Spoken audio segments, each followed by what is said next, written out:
que você vai começar a ler? Aqui? Não, morreu.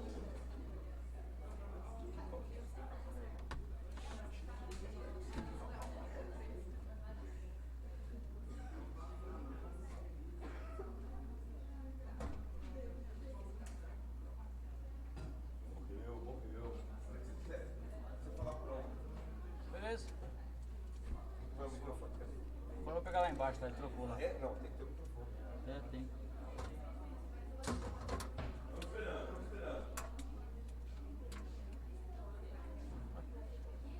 Ah, velho.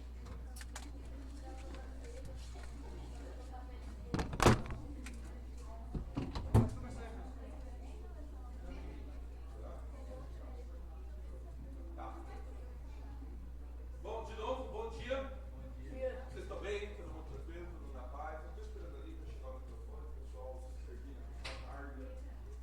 Não há tempo, né? Rápido, né? Dentro de cá, colocar a aula de literatura. A professora se serve que a aula não é gravada. Vou fazer a parte introdutória. A gente conversou semana passada sobre gêneros literários. Esqueci meu passador, tá aqui. A gente conversou sobre gêneros literários, né? Isso aqui não funciona, não é possível, né? Tecnicamente é o que funcionava. Funcionando. Aí, na última aula, a gente conversou sobre gêneros e a gente conversou sobre o começo, né? O início, o surgimento da língua portuguesa. Falamos a respeito do surgimento de Portugal. E se não me falha a memória, eu deixei vocês já com o primeiro rei de Portugal, né? Dom Afonso Henriques. Né? Em Dom Afonso Henriques, 1128, a gente tem a primeira batalha, a Batalha de São Mamede. Ela acontece ali nos campos, né? Em frente à cidade de Guimarães.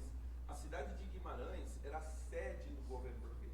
Bom, aí antes, aí eu falei a respeito da Península Ibérica e do Império Romano, né? Essa língua portuguesa, que a gente vai chamar de língua neolatina. É importante dizer que essa parte aqui, que é a parte norte de Portugal, ela era de influência celta, tá? Então a gente vai experimentar bastante dessa influência celta na língua portuguesa, que não é só uma influência também, não é só uma influência na língua, também uma influência cultural, mas a influência de pensamento. Ai, que maravilha, verdade? Sensacional, você vê, a gente dialoga mesmo, né? Pensando o quê? E aí, a gente falou a respeito da invasão muçulmana, né? A invasão muçulmana, ela se dá no ano de 710, quando dá 722, a gente tem a reação, né, dos povos cristãos. Os povos cristãos foram relegados apenas à região da Astúria, né? E aí, por força de um espadário, né, que era um camarada que trabalhava com espada, só com espada, que era o Telário, ele reúne ali um grupo de camponeses e a gente tem uma batalha decisiva que ocorre lá em Covadonga, chamada de Cova Dominicana, né? Eu mostrei para vocês, aí eu mostrei aí a recorrência das batalhas, né?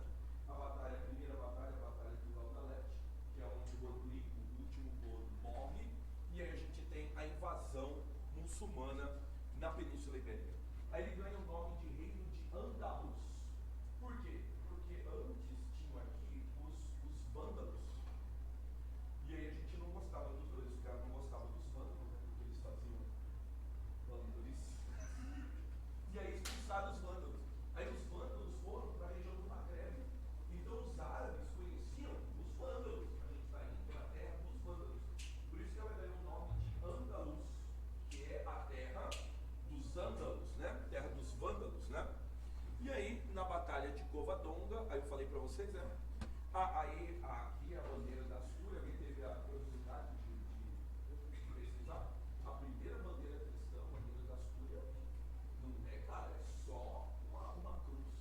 O alfa e o ômega, e a gente tem claro, não tinha foto na época, cara, tinha como fazer uma selfie da batalha, mas aí há uma ilustração da batalha, e hoje tem lá a Cova Dominicana, você pode visitar a Cova Dominicana, né? Então eu tenho planos, eu e a Flor. A gente planeja, inclusive, fazer o caminho de Santiago, o caminho francês de Santiago, né? A gente tem esse plano. Só que todo ano acontece um negócio de esgrunguela. Ano que vem meu filho vai casar.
param numa cidade. Essas cidades, todas elas têm lá no livro de Apocalipse na Bíblia, que são as chamadas 7 igrejas da Ásia. Você sabe mencionar alguma? 7 igrejas da Ásia, cara. Tiatira, Esmirna, entendeu? Eles vão passando por essas cidades e eles vão conquistando essas cidades. Aí tem uma que, se não me engano, é Antioquia.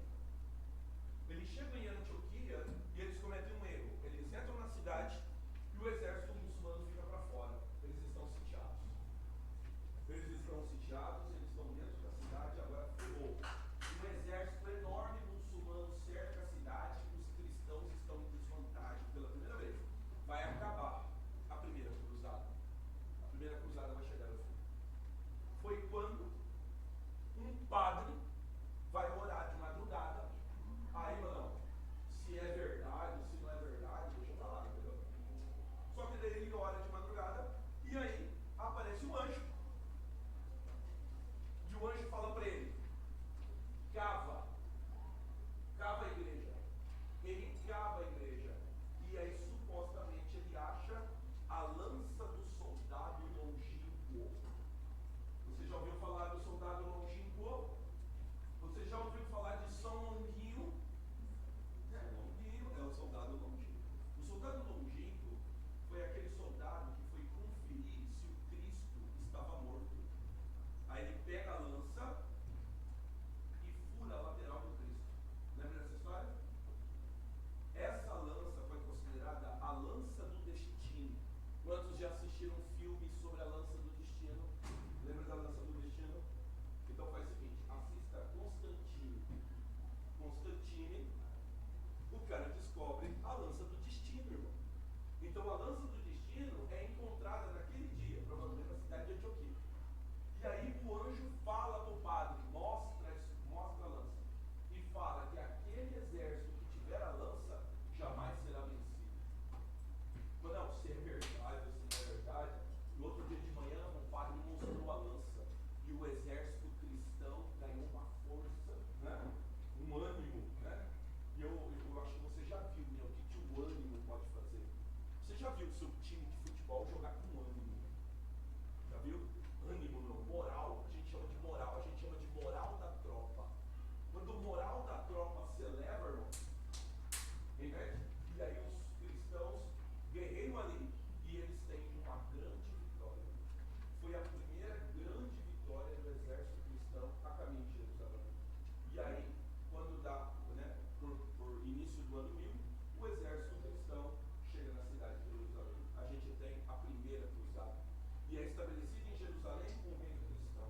Há histórias de que os cristãos entraram em Jerusalém e eles andavam em sangue até os joelhos. Foi uma carnificina.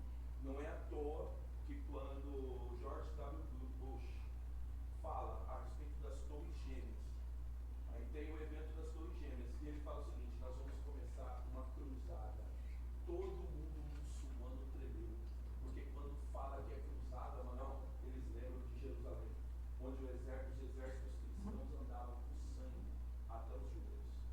Exagero, mas foi uma carnificina, entendeu? E aí a gente tem o primeiro reino cristão. E a gente tem o quê? Hordas de cristãos, hordas de exércitos cristãos indo até Jerusalém.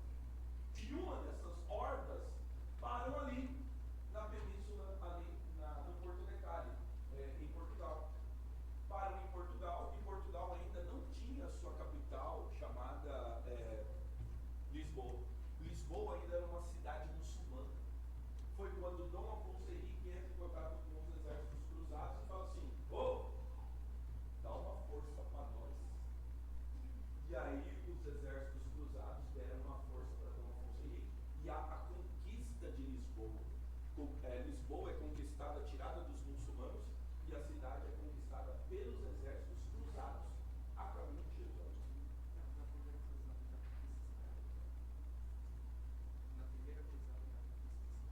Sim, a primeira cruzada na verdade, é a única cruzada que se conquista Jerusalém. É a única cruzada. É a única cruzada. A primeira.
mosteiro de Alcobaça. Diz que o anjo dá o formato do brasão do rei de Portugal. Você está ligado que o brasão do rei de Portugal tem as moedas, né? Que foram dadas por Judas, né? Para em Jesus. Então, ele dá todo o desenho da bandeira de Portugal, ele dá todo o desenho. E o anjo fala, ó, quando você conseguir a vitória, eles vão aclamar você. Você deixa o que o povo falar vai acontecer. E aí ele vai para a batalha, ganha a batalha. Quando ele ganha a batalha, o povo clama: Viva Dom Afonso Henrique, alto rei de Portugal. E aí eles coroam Dom Afonso Henrique de maneira simbólica, porque o reino de Portugal ainda, supostamente ainda não existia. Coroam ele de forma simbólica, e em Portugal uma tradição. Todos os reis da Europa eles são coroados, depois aclamados. Em Portugal não. Ele era aclamado, depois coroado, por causa da Batalha de Eurique. E aí a Batalha de Eurique é a última grande batalha. Foi uma batalha fenomenal, conquistada por Dom Afonso Henrique. E aí a gente tem outro evento que não é uma batalha, mas é um evento importante, que foi o Tratado de Zamorra. O Tratado de Zamorra, Dom Afonso Henrique assina um acordo com o primo dele, o rei da Espanha, e aí a Espanha reconhece o reino de Dom Afonso Henrique. Agora é só uma questão de tempo. Foi quando a gente tem a bula do Manifesto Probários, onde o próprio Papa reconhece a existência de dois reinos cristãos na Península Ibérica. Em 1179, a gente tem definitivamente o reino de Portugal consolidado. Né? E é por isso que nós falamos em língua portuguesa, por causa de um rapaz de 18 anos, chamado Dom Afonso Henrique, que se auto-intitulou cavaleiro. Meu microfone não chegou, não tem mais como esperar. E aí, a gente pode falar do primeiro registro em língua portuguesa.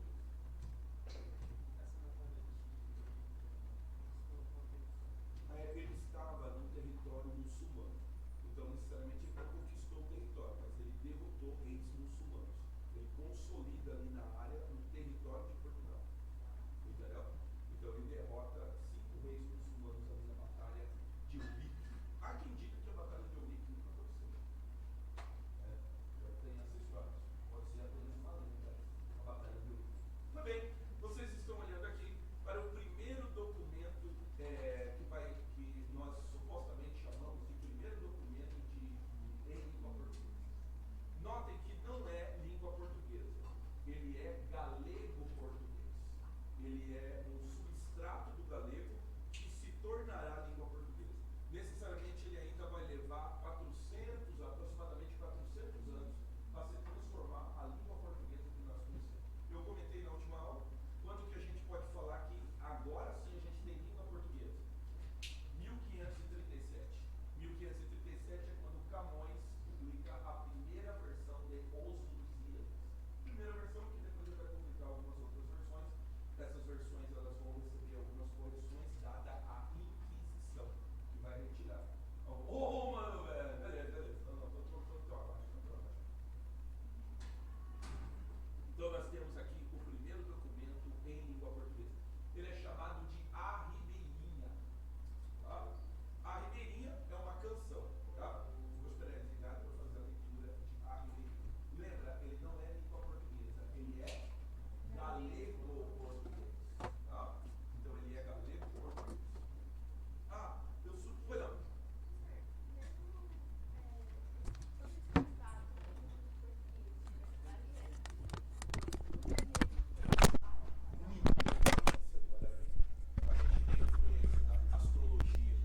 A gente tem influência da matemática. Os árabes eram excelentes matemáticos, entendeu? Na língua portuguesa é fácil você localizar. Pensa nas palavras que elas têm al, como alicate, como alfaiate, como alface, como álgebra, entendeu? São palavras de origem árabe que foram incorporadas à língua portuguesa. Então nós temos muita influência do arabi em língua portuguesa. Até a ideia do escriba, né? Então a ideia do escriba ela é mais uma ideia muçulmana do que necessariamente uma ideia cristã. Então é copiado, né, a ideia de fazer registros escritos, entendeu? Então são muitos costumes, né? Você quer ver um costume doido, que é um costume árabe? talher. Porque os europeus, ó, comiam com a mão. Os árabes usavam os primeiros a manipular talher. Tem